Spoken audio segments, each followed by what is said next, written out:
Butter melting on the stove, sugar bubbling in a saucepan, and something homemade cooling on the counter before anyone could keep their hands off it. Back in the 1970s, snacks didn't come from plastic wrappers. They came from family kitchens. And once you see these again, I guarantee a few old memories are about to come rushing back.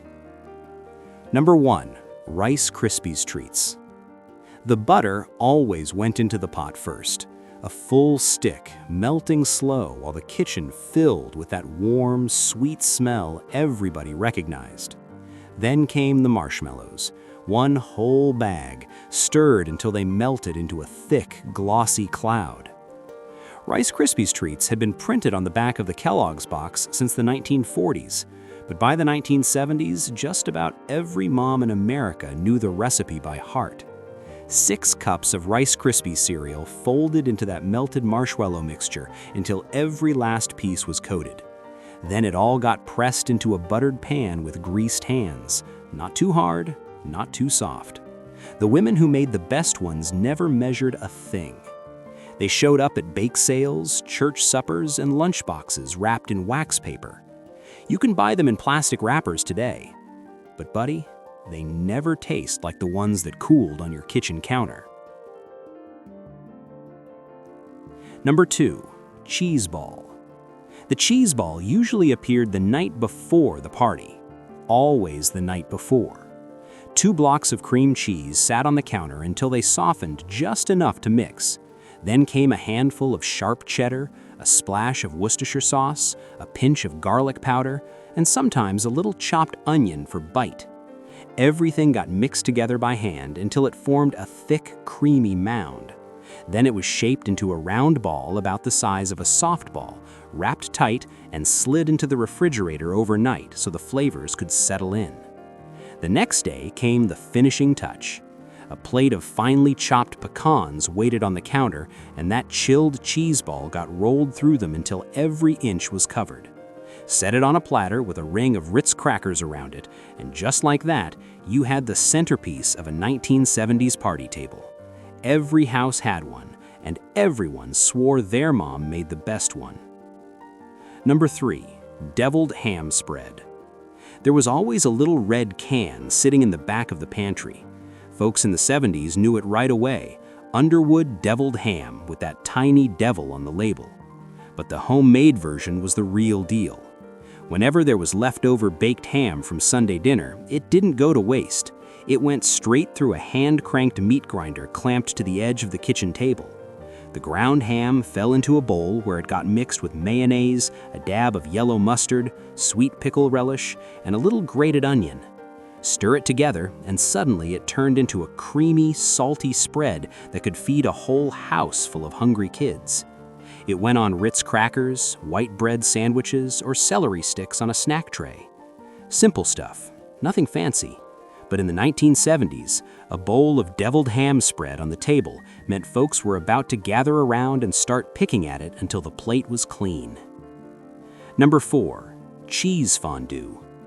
By the mid-1970s, if you walked into a living room and saw a little pot bubbling on the table, you knew exactly kind of evening it was. Fondue night. Fondue sets had become one of the most popular wedding gifts in America after the 1964 World's Fair, and by the 70s, folks were gathering around them like it was a tiny campfire. The pot started with a cut clove of garlic rubbed along the inside, then a splash of dry white wine warmed over a small flame.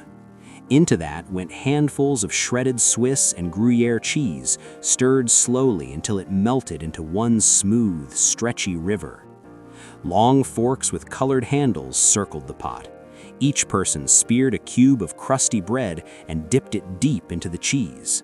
When it came out, it trailed long, golden strings back to the pot. And there was always one rule everybody remembered. If your bread slipped off the fork and disappeared into the fondue, well, pal, you were buying the next bottle of wine. Number 5. Rumaki. Most folks today wouldn't even recognize the name, but back in the 70s, Rumaki showed up on some of the fanciest party trays in America. It started with chicken livers and crunchy water chestnuts. The livers were marinated in soy sauce and brown sugar until they turned dark and glossy. Then each piece got wrapped in a strip of bacon and pinned together with a toothpick. The whole tray went under the broiler until the bacon crisped up and the kitchen filled with that smoky, sweet smell. Rumaki actually came out of the tiki restaurant craze that swept the country after the Second World War. Places like Trader Vic's made it famous, and before long it started appearing in suburban kitchens all over the country.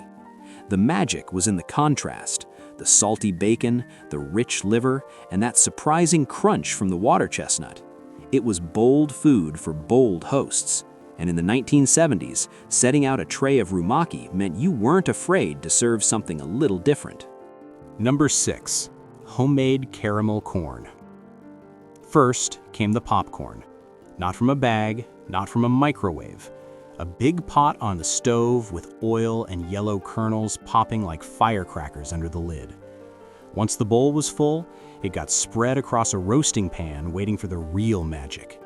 That magic was caramel.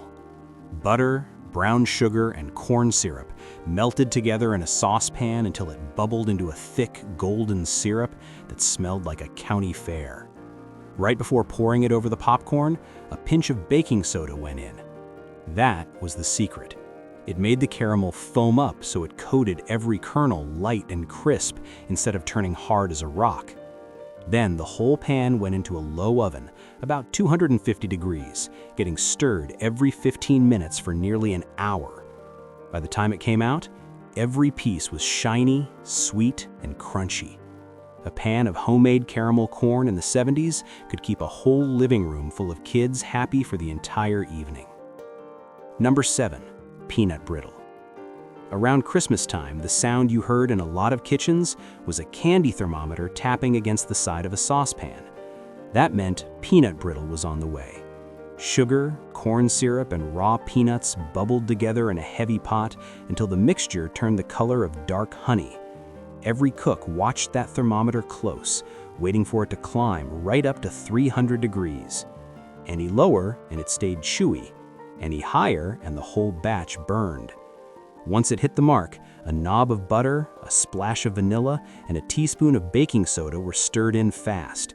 The mixture foamed up like magic and got poured onto a buttered baking sheet. Then you spread it thin before it hardened. When it cooled, the brittle snapped like glass, golden, crunchy, and packed with roasted peanuts. In the 70s, families wrapped it in wax paper and packed it into tins for neighbors, teachers, and just about anyone who stopped by the house. Number 8. Homemade granola. Somewhere in the early 70s, a different kind of snack started showing up in American kitchens. Homemade granola. It came out of the health food movement that was spreading through college towns and co-ops across the country. Suddenly, folks were talking about whole grains, natural foods, and cooking things from scratch. A big bowl started with rolled oats, mixed with honey and a little vegetable oil. Then came chopped nuts, sunflower seeds, and sometimes coconut flakes. Everything got spread across a baking sheet and slid into the oven at about 300 degrees. Every 15 minutes, you stirred it so it toasted evenly and filled the house with that warm, nutty smell. When it cooled down, raisins were tossed in, and the whole batch went into mason jars on the kitchen counter. In the 70s, people grabbed handfuls straight from the jar, poured it over yogurt, or ate it with milk like cereal, long before granola bars filled the grocery store shelves. Number 9. Chex Party Mix. Before it came in shiny bags at the grocery store, Chex Party Mix was something folks made at home, and every kitchen had its own version. The base started simple.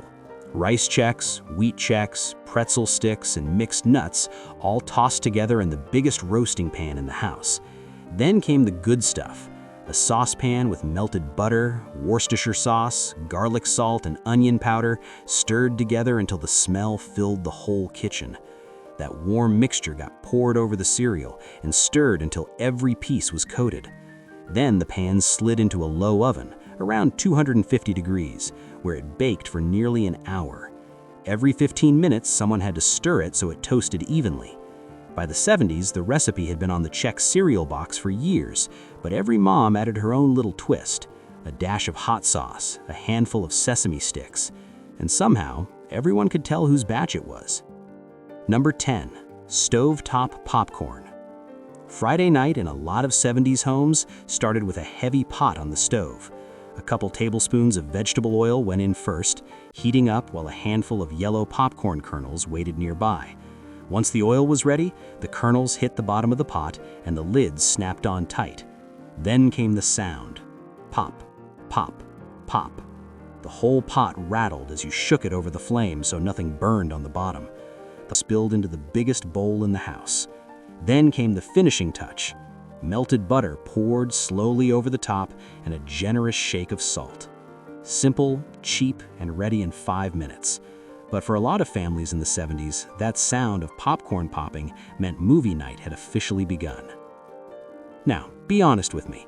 Which one of these snacks did you grow up eating? Was it Rice Krispies treats cooling on the counter, caramel corn at family movie night, or popcorn popping on the stove? Tell me down in the comments. I've got a feeling we're about to unlock a whole lot of memories.